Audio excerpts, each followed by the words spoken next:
Hi guys, സംഭവം നമ്മൾ ഈ വരുന്ന ഇലക്ഷൻ ഇവിടെ എരുമൂര് പഞ്ചായത്തിലെ 3-ാം വാർഡിൽ ആര് ജയിക്കും ആര് തോക്കും എന്നത് ചെറിയൊരു എക്സിറ്റ് പോൾ രീതിയിൽ ഒരു യൂട്യൂബിലൊരു ചലഞ്ച് വീഡിയോ ആയിട്ടാണ് നമ്മൾ ഇറങ്ങിയിരിക്കുന്നത്.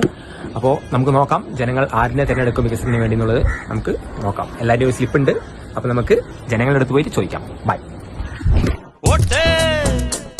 ഒരു തെരഞ്ഞെടുപ്പ് എടുക്കുന്ന സമയത്ത് വിലയുള്ള നോട്ട്, ഈ നോട്ട് ചുടുമനസിന്റെ നിറമുള്ള മഷി കൊണ്ട് വിധിയിട്ട ചീട്ട്. നമ്മള് ഇലക്ഷൻ നമ്മുടെ എക്സ്പോൾ കഴിഞ്ഞു. അപ്പൊ എല്ലാവരും അന്വേഷിച്ചു നോക്കി കഴിഞ്ഞു. ഇന്ന് ഓപ്പൺ ആക്കി. ഇലക്ഷൻ എത്രത്തോളം കഴിഞ്ഞു. അപ്പൊ ഇന്ന് ഓപ്പൺ ആക്കിയിട്ടുണ്ട്. ഇത് നാളെ ഞാൻ പോസ്റ്റ് ചെയ്യുള്ളൂ വീഡിയോ. ആദ്യം സ്വന്തം ആപ്പിൾ 2, നെക്സ്റ്റ് കോൺഗ്രസ് 11, അതിന്റെ അടുത്തത് അരിവാൾ ചുറ്റിയ നക്ഷത്രം കമ്മ്യൂണിസ്റ്റ് 16, അതിന്റെ അടുത്തത് BJP താമര 18. ഇങ്ങനെയാണ് ഇപ്പൊ നമുക്ക് കിട്ടിയ വിവരം. ഇത് എത്രത്തോളം ഉണ്ട് എന്നുള്ളത് ഇലക്ഷൻ റിസൾട്ടിൽ പറയാം. ഓക്കെ.